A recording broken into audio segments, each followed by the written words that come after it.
What's one moment in your life that changed everything in your family? My mom always had a way of making guilt look like grace. Even when she was punishing you, she smiled with such warmth that you questioned whether you deserved the slap on the wrist, or if it was just the natural order of things that somehow you were in the wrong just for feeling wronged. That Sunday afternoon, sitting at her kitchen table under the glare of the antique chandelier she loved to say belonged to her mother before her, I knew I wasn't imagining it anymore. There was no warmth left in her eyes. No illusions. Just a careful kind of coldness, wrapped in floral china and lukewarm forgiveness. The whole thing started with that tea. I'd heard her in the kitchen before we sat down, her voice drifting like perfume through the hallway. "This tea's for making things right," she said, not knowing I was standing just out of view. Her words were soft, but they had that edge I knew too well, the same tone she used when she handed out silent verdicts in childhood, who was worthy of affection and who was just present. When we finally sat down, just the three of us, like old times, but much worse, she served it like it was holy. She poured the tea with trembling hands, though not from age, more from performance, I think. She wanted to be seen as the peacemaker, the one trying to fix her broken family. The kind of woman people write about in eulogies. She always tried to keep her girls close. Never mind that one of her daughters had spent the last 15 years picking up after the messes the other left behind. Never mind that she gave Lacey a brand new car for her 30th birthday, just a few months after telling me she couldn't help with the last bit of my graduate school debt because we all make our choices. I chose to be responsible. Lacey chose to be adored. I remember the feel of the cup in my hand, thin porcelain, slightly cracked near the handle, the same way I remembered it from when I was a kid and she used to force us to sit for womanly talks. Back then, tea was a ceremony of silence. You didn't interrupt. You didn't cry. You certainly didn't complain. You drank, nodded, and pretended that what was happening was normal. I nodded now, too, but not because I believed in the tea. I nodded because I had something to say, and no one in this house ever let me speak without permission unless I did it their way. Lacey sat across from me, her hair tied back lazily in a bun that somehow made her look younger, freer. She was wearing one of those oversized linen shirts she always wore when she wanted to seem earthy and unattached. Like she belonged in a coffee shop in Santa Fe painting things no one understood. She looked like someone who didn't need anything from anyone. Except, of course, she always got what she needed. I slid the cup toward her. She smiled, because of course she did, thinking this was some symbolic peace gesture from her older, overachieving sister. That I was finally coming around, letting things go, ready to pretend the past hadn't been a goddamn balancing act where I was always the counterweight to her chaos. She took a sip. Then another. She set the cup down, licked her lips, and gave Mom a look like, "See? We're fine." But then something shifted. Not her body, her eyes. Like the air inside her lungs had turned to clay. The cup tipped slowly, her hand trembling in a way that couldn't be explained by caffeine. It hit the saucer with a quiet clink, then rolled off the edge of the table and shattered on the tile floor. Mom didn't move. Her mouth was slightly open, her breath caught somewhere between shock and something darker. I didn't say a word. I just watched. That's when it all started to unravel. Let me be clear about one thing, I didn't poison her. Not in the way you're probably imagining. There was no rat poison, no crushed pills, no hidden vial of something sinister. No crime to report. But there was intention, and sometimes intention is more dangerous than any physical act. I wanted her to feel it. Not just the tea. The weight of it. The meaning. I wanted her to know that I saw her. That I remembered every time she wrecked something and Mom blamed me for not guiding her better. I remembered every time I cleaned up after her, the credit cards, the missed rent payments, the DUI no one talks about. I remembered the bruises she gave herself and told the cops it was someone else, and how Mom cried with her and told me not to be dramatic. When Lacey gasped, it was soft, like someone who realized the joke was on them for the first time. Not deadly. Just disturbing.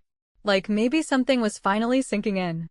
Mom's hand was still frozen on the edge of the table. Her eyes locked on the broken cup. She didn't even check on Lacey. She just looked at me like she'd never seen me before. Like I'd slipped out of the box she'd built for me, obedient daughter, reliable woman, fixer of things, and now I was something else entirely. Something that scared her. I leaned back and let the silence grow. Because this wasn't about hurting anyone. This was about the reckoning. About letting the story finally play out without me holding it together. About what happens when the glue decides to dry out and crack. When the caretaker stops caring. And maybe, just maybe, it was about teaching them both that tea isn't always warm. Sometimes it's bitter. Sometimes it burns. And sometimes, if you serve it just right, it tells the truth. The kind of truth no one's ready for. The day I overheard my mother talking about the lake house was the day something old and bitter inside me cracked open for good, like the spine of a worn-out book that finally gave in after years of being forced to stay pretty on a shelf. I wasn't supposed to be there that afternoon. I'd stopped by unannounced to drop off some prescription refills and canned soup, the boring errands that always landed on my shoulders simply because I lived 20 minutes closer than my sister. I wasn't looking to snoop. But when I stepped in and heard her hushed voice coming from the back porch, I froze in place just behind the sliding glass door and listened. Not out of curiosity, but out of instinct, an old reflex you develop when you grow up in a house where love is measured in secrets and uneven portions. "I've been thinking," Mom said, her voice syrupy, like she was talking to someone who needed convincing, though no one else responded. "I'll leave the lake house to Lacey. She needs a place to build her future, and it'll give her a reason to stay close. Claire doesn't care about things like that. She's always been different." That pause, that long breath between been and different, was the exact second something shifted in me. The kind of shift you don't come back from, not a sudden explosion, but a slow, seething realization that maybe you weren't crazy all these years for feeling like the backup plan instead of a daughter. I stood there, my hand still holding the brown paper bag with her medications and low-sodium tomato soup, and I remember the way the late sun slanted through the porch windows, casting light in strips across her face like prison bars. She wasn't sad. She wasn't conflicted. She looked at peace with the decision, as if it was just another Tuesday and not the culmination of decades of favoritism, buried resentments, and carefully curated family theater. When I finally stepped in and she realized I'd been standing there, her smile didn't falter. Not even a little. "Oh, I didn't hear you come in," she said with that lightness she always used to cover up anything messy or real. "Did you bring the soup I like?" I didn't answer. I just placed the bag on the counter and walked past her into the hallway, where the scent of lemon cleaner and something faintly floral wrapped around me like a noose. I didn't need to yell. I didn't need to argue. The silence between us did all the talking, because deep down, she knew I'd heard. And even deeper, she didn't care. I went home that night and opened a drawer I hadn't looked at in years. Inside were the old letters from college where I begged her for help, just a couple $100 so I wouldn't lose my apartment, or maybe a co-signature for a loan that would have cut my interest rate in half. She always said she couldn't. That money was tight. That I had to learn to stand on my own 2 feet. I stood. I stood so long my legs nearly gave out, while Lacey wandered through half-finished art degrees and a rotating door of boyfriends, each more chaotic than the last, always landing softly because someone, usually me, was there to catch her. I stared at those letters for a long time, then grabbed my laptop and started digging. It wasn't hard to find what I needed. When someone like my mother spends years controlling everything and everyone, she tends to overlook small legal vulnerabilities. Things like power of attorney, mental clarity documentation. The fact that she'd recently had a mild stroke, minor, sure, but documented, and that certain decisions she made afterward could be considered questionable if someone wanted to make a case. I didn't move quickly. I moved methodically. I consulted a lawyer I knew through a former colleague, someone quiet and thorough, someone who believed me when I explained how my mother had built a life around emotionally managing her daughters like puppets on a string. I wasn't trying to take everything from her. I just wanted the lake house out of Lacey's reach. Not because I wanted it, but because I didn't want her to have it handed to her again, as if nothing had ever happened. As if history had no weight. As if all our shared past was just a matter of perspective. For 2 weeks, I gathered paperwork, collected statements, made copies. I didn't tell anyone. I kept smiling during check-in calls. I brought more soup. I helped Mom set up her Netflix password again. All while holding on to the steady, cold fury that had finally taken shape into something I could act on. It didn't feel good. That's the thing people never tell you about revenge. It doesn't light you up. It doesn't give you peace. It just clears the fog long enough for you to see the road ahead. And when you've been gaslit your whole life into thinking there is no road, even that clarity feels like power. Then came the phone call from Lacey. Cheerful. Effortless. Mom said she's updating the will this week. She mentioned the lake house. Isn't that crazy? She said with a laugh like it was a joke. I bit my tongue so hard I tasted blood. She said you wouldn't mind, Lacey added, too casually. You're not really the cottage type, you know? That was the moment I knew I wasn't just angry. I was done. Not the loud kind of done, not the crying, screaming kind. I was the kind of done that comes when the weight you've carried your whole life just slips off your shoulders and you finally realize it was never yours to begin with. I hung up without responding. 3 days later, I filed the challenge. Quiet. Legal. Unemotional. The kind of move my mother wouldn't even notice until it was already sealed. And then I waited. Because I knew what was coming next. She'd call a meeting. She'd pour the tea. She'd put on the face she always wore when things threatened to spiral. The matriarch. The fixer. The benevolent ruler of a kingdom built on silent rules and unspoken debts. She called me that Friday. I think it's time we talked. All of us. One last clean slate. I'll make your favorite, ginger lavender. We'll have tea. Like old times. I said yes. Then I called Lacey and said, Mom wants to talk. You should come. She laughed. Oh boy. Who's in trouble now? I didn't answer. Let her find out when the cup hits the floor.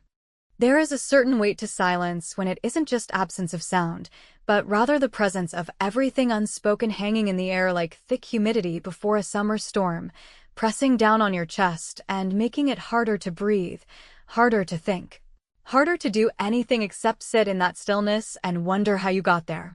That's the kind of silence we were all sitting in after Lacey's teacup hit the tiled floor, bounced once, and shattered with a sharp, delicate clink that sounded too much like a final punctuation mark at the end of a long, unwanted sentence. She didn't scream, didn't panic, didn't even look shocked exactly, just sort of stunned, like she was waiting for someone to say, "Cut, that's a wrap," and let her step off the set of whatever weird family melodrama we were now starring in. I didn't rush to help her. That part of me, the one that always stepped in, always bent over backwards to keep things smooth, to keep Mom calm and Lacey happy and the house from falling apart under the weight of its own dysfunction, that part had been gone for weeks now, maybe months, depending on where you start counting. I just sat there, my fingers curled lightly around my own cup, the one I hadn't taken a sip from, the one that still sat untouched in front of me, the steam long faded and the scent of ginger and lavender now nothing but a faint whisper in the air between us. I watched my sister steady herself in her chair and shoot a glance at our mother, as if looking for a cue, some kind of reassurance, but all she found was the same frozen expression I'd seen 100 times before, tight lips, furrowed brow. Eyes darting not with worry but calculation, like she was trying to figure out what role she was supposed to play now that the script had gone off course. And I waited. I waited to see if either of them would ask the question lingering in the room like a ghost at a family dinner. What did I put in the tea? That was the brilliance of it, if you want to call it that. The plan wasn't about poison in the traditional sense. Not a chemical, not a powder, nothing you could test for or hold up in court. No, what I poured into Lacey's cup that afternoon was far more corrosive than anything from a pharmacy. I served her the thing she never expected to taste in her life, uncertainty. For the first time, I let her wonder if maybe, just maybe, she wasn't invincible. If maybe the sister who always showed up, always fixed things, always forgave, had finally stopped being the safe one. The doubt hit her harder than anything chemical ever could. I saw it in her face when she started to tremble slightly, not from illness, but from something deeper, something that lives under your skin when you realize you might not be the favorite anymore, might not be protected, might not be above consequences. That look, wide-eyed, confused, almost childlike, made me think back to 100 different moments from our childhood, each one layered like old wallpaper over the next. I remembered the time she crashed Dad's truck into the neighbor's tree and told everyone it was a stray dog that ran in front of her. Mom believed her instantly, hugged her, scolded me for being negative when I suggested otherwise. I remembered the Christmas when she opened her gift, a vintage necklace from Italy, probably worth more than my first car, while I unwrapped a set of bath towels and a card that read, "You're always so practical, Claire." I remembered the therapist I paid for after Lacey's second breakdown, the landlord I begged not to press charges when she destroyed the apartment, the court date I sat through silently while Mom sobbed in the hallway. And here we were now, 30-something years later, sitting in the same old kitchen with its peach wallpaper and floral curtains, and that same glass cookie jar no one ever filled. Watching Lacey blink away the panic as I finally let the weight of all those years fall into her lap like a stone. She started coughing, just once, a dry, nervous sound that echoed too loudly, and I could see the flicker of doubt on Mom's face as well. Not fear for Lacey's health, but fear that maybe I had crossed a line, that I was no longer playing the role she assigned me decades ago. The good one, the solid one, the daughter who never made waves even when she was drowning in resentment. I could feel her sizing me up, recalculating. Maybe for the first time in her life, she couldn't predict what I was about to do next. That, to me, was worth more than the lake house, more than any apology I'd never get. The truth was, I hadn't put anything unusual in the tea. Just a little valerian root, nothing dangerous, just something to make the hands tremble and the heart race a bit if you were already anxious. I knew Lacey would be nervous, expected her to be on edge the moment Mom said we were making things right, because even she knew deep down that things had never been right. The rest? That was all her. Her guilt, her secrets, her paranoia. All I did was light the match. The fire was hers. You could argue it was cruel, but what do you call 3 decades of being ignored, dismissed, blamed, and used like a support beam no one ever thought to reinforce? Was I really the cruel one, or was I just the first person in the family to say, enough, and mean it? "I feel weird," Lacey whispered finally, eyes darting from her spilled tea to her hands, to me, and then to Mom. What was in that? And I smiled, not with joy, but with calm. "Just tea," I said simply. "The kind that helps you see clearly." The way Mom's face changed then, it wasn't panic. It was suspicion. The kind of suspicion that only exists between people who've danced around the truth for too long and finally find themselves backed into a corner with no more music to distract them. She looked at me like she was seeing not a daughter but a threat. And for the first time, I didn't flinch. There was a silence after that, the kind of silence that isn't empty, but filled to the brim with all the things no one dares to say because once they're out, they can never be taken back. Lacey didn't ask again. Mom didn't demand an explanation. And me? I let the moment settle like dust on a forgotten shelf. Because I knew what was coming next. This wasn't the end. It was only the first crack in the wall. And once it started crumbling, there'd be no stopping it. There's a strange kind of violence in being raised by someone who always wears the mask of gentleness, someone who builds her power not with shouting or fists, but with soft sighs and disappointed glances, with quiet threats buried inside compliments, with a kind of ever-present judgment so tightly woven into the way she speaks your name that you start hearing it with shame even when no one's saying it aloud. I grew up in the shadow of a woman who could orchestrate entire moods in a room just by the way she stirred her tea, and who believed, without hesitation, that control was love and love was earned, not given freely, not in this family, not unless you played your part just right. Sitting across from her that day, with the taste of secrets still warm in the air and Lacey's dropped cup drying into a sticky mess on the tile below, I found myself studying her more closely than I had in years. Not because I was looking for something new, but because I was finally seeing all the old things clearly, every twitch of her mouth, every twitch of her fingers, the way her posture shifted ever so slightly when she realized she didn't have the upper hand. It was subtle, but it was there. For the first time in maybe my entire life, my mother looked uncomfortable. And while Lacey shifted in her seat and tried to pretend she wasn't unraveling, Mom sat rigid, her expression flickering just enough to let me know she'd noticed that the balance in the room had changed, and she had no idea how far it had tipped. She cleared her throat after a long, calculated pause, and when she spoke, her voice carried that infuriating tone of forced concern she used when she was caught off guard and needed to reassert control without looking desperate. "Claire," she said slowly, each syllable like a thread she was trying to stitch back into the narrative, "I know you've been tense lately, and I think it's fair to say this family has had its share of misunderstandings. But if this little performance today was about the will or some imagined slight..." That's when I cut her off. Not loudly, not rudely, just firmly. Like someone finally setting down a weight they should never have been holding in the first place. "It's not imagined," I said, locking eyes with her so she couldn't look away. "It's not a performance. And it's not just the will, Mom. It's the pattern. It's everything. It's you pretending you don't remember what you did and then turning it back on me when I do."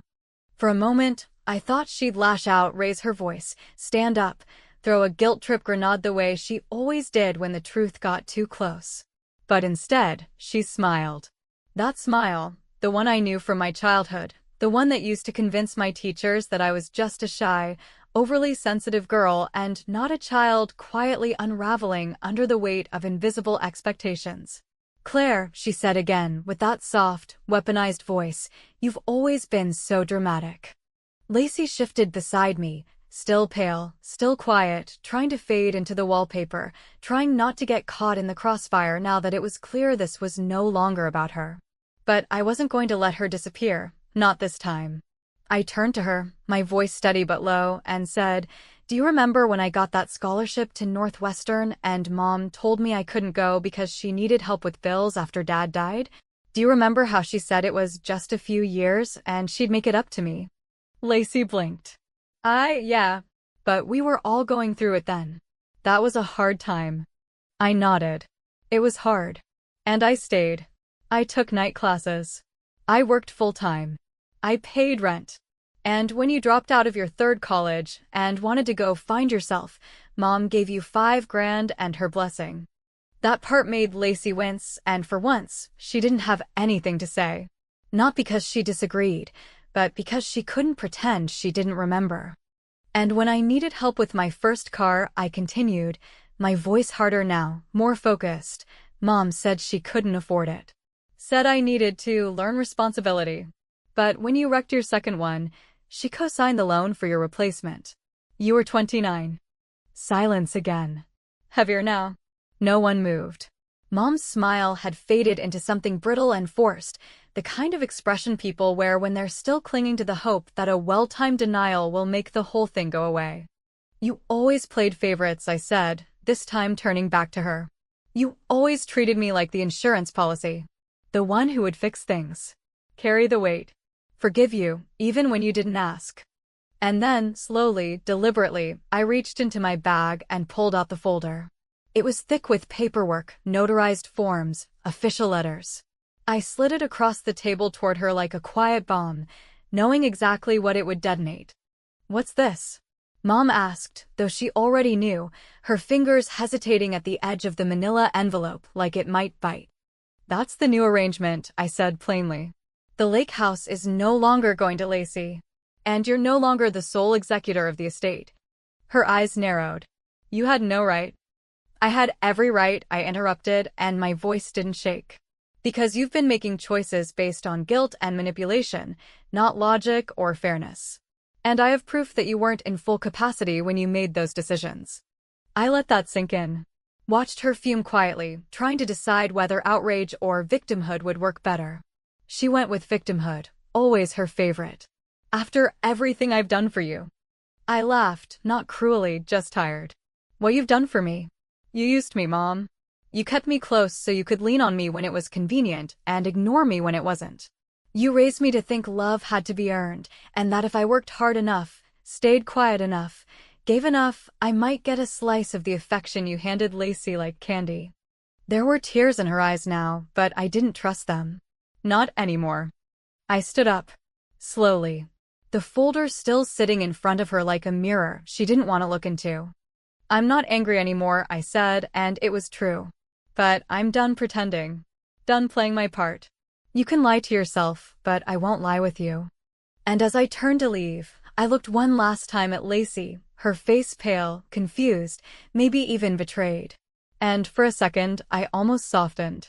But then I remembered how easy it had been for her to laugh off the things I'd lost, to shrug and say we all had hard times, while coasting through her life like pain was just something that happened to other people. "You wanted tea to make things right?" I said before I reached the door. This was my version. Bitter, but honest.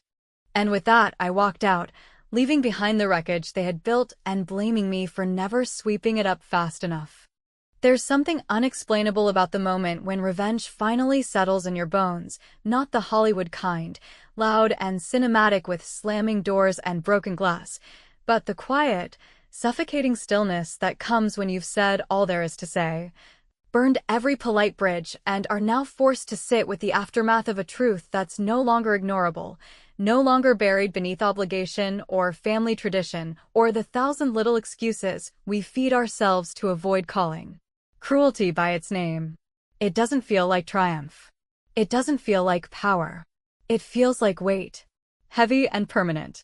And the thing no one warns you about when you finally stand up for yourself in a family that's built on keeping the peace at all costs is that once you do, there's no going back to pretending that silence was ever a kind of love. I didn't go home immediately after I left that house. I got in my car and just drove for a while, no destination, no playlist, no phone calls. The windows were down, the air was thick with late summer heat, and the hum of the tires against the asphalt was the only sound that didn't feel artificial. I passed familiar streets, old convenience stores I used to bike to as a kid, that abandoned field where I once sat with my Walkman and cried the day Mom canceled my trip to Washington because Lacey had come down with a stomach ache. All those memories flooded back, uninvited and sharp, not because I wanted them, but because I'd finally torn open the place where I'd stuffed them all. It's funny how the truth, once said aloud, won't be stuffed back in again. It starts to leak into everything. By the time I got home, it was late and the voicemail light on my landline was blinking. 4 messages. 1 from Mom. 1 from Lacey. And 2 from a number I didn't recognize, though I didn't need to press play to guess they were probably some passive-aggressive variation of, "How could you?" I didn't listen. I didn't even delete them. I just let the red light blink in the dark room, steady and unbothered, like a heartbeat I no longer needed to respond to.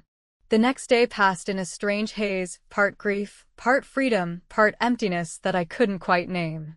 It was as if my body hadn't yet caught up with the fact that something enormous had shifted.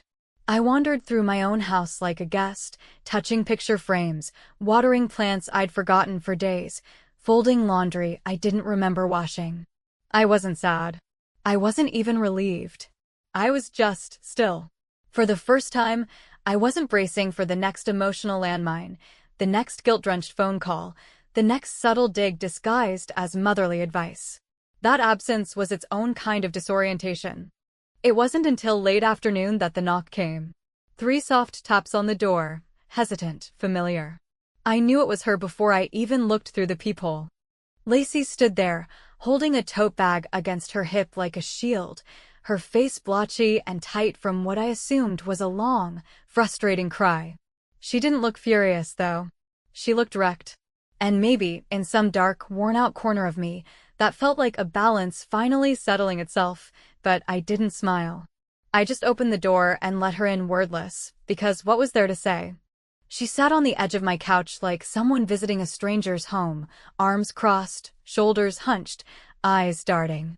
"I read through the papers," she said eventually, her voice scratchy like she hadn't spoken in hours. "It's done, isn't it? There's nothing she can change now." I nodded once. "No. It's final. The lake house will go into trust. She can live in it for as long as she wants, but neither of us inherits it." The silence between us thickened, but I didn't try to fill it. I'd spent too many years doing that, patching over the ugly spots so we could all pretend the house wasn't falling down. "She's devastated," Lacey added after a pause, and there was something in her voice, an accusation, maybe, or a plea, but I didn't pick it up. Not anymore. She's been devastated before, I said calmly. Usually after she doesn't get her way. Lacey looked at me hard. You really think she's the villain in all this? You really think she meant to ruin your life? I took a long breath, not because I needed to calm down, but because I wanted to make sure the next words I said were the kind I wouldn't take back. I don't think she meant to ruin anything. I think she did what made her feel powerful. And I think I spent 38 years trying to earn something from her that she never intended to give. And now, I'm just not willing to do that anymore. She flinched like I'd hit her, even though my tone was measured. She rubbed her face with both hands and let out a sound between a laugh and a groan. I don't even know who you are right now. That line, that stupid, ironic, painfully honest line, hit me harder than I expected. Because the truth was, I didn't really know who I was either. Not yet. I'd spent so long being a version of myself that made everyone else comfortable, so long being the responsible one, the stable one, the fixer, the adult in the room, that now, stripped of all that weight, I was still figuring out who was left. But instead of fear, that uncertainty felt like possibility. I don't know either, I replied softly. But I know who I'm not. She sat in silence for a while, picking at a loose thread on her jeans. I guess you got your revenge then. I looked at her for a long time before I answered. It was never revenge, I said, and it was the truest thing I'd spoken in years. It was just a boundary. A line. One that should have been there a long time ago. She left soon after that. No tears. No hugs. Just a quiet goodbye at the door, the kind that leaves things unfinished. I didn't watch her walk away. I didn't need to. Later that night, when the house was quiet again and the sky outside had gone black and blank, I heard a faint noise in the kitchen. A soft clink. I followed it with tired steps, expecting a draft or a branch against the window, but instead, I saw something that made me stop in my tracks. On the counter, the same tea set Mom had given me years ago, the one she used for all our meaningful talks, the one she always called our ritual, was sitting out. One cup, still whole. One saucer, cracked neatly in two, as if it had been split by a careful hand, not dropped or broken by accident. And next to it, a note in Mom's unmistakable handwriting. 5 words. Nothing more. I hope you sleep well. No apology. No explanation. No anger. Just a sentence that could mean everything or nothing. I stood there, staring at it, unsure whether to laugh, cry, or pour myself another cup. Because the thing about bitterness, whether it's brewed in tea or born from years of being overlooked, is that it doesn't go away just because you finally stood up. It lingers, sharp and lingering, clinging to your tongue, to your thoughts, to your memory of the people you once thought would never hurt you. But at least now I knew the taste. And I knew I didn't have to drink it anymore.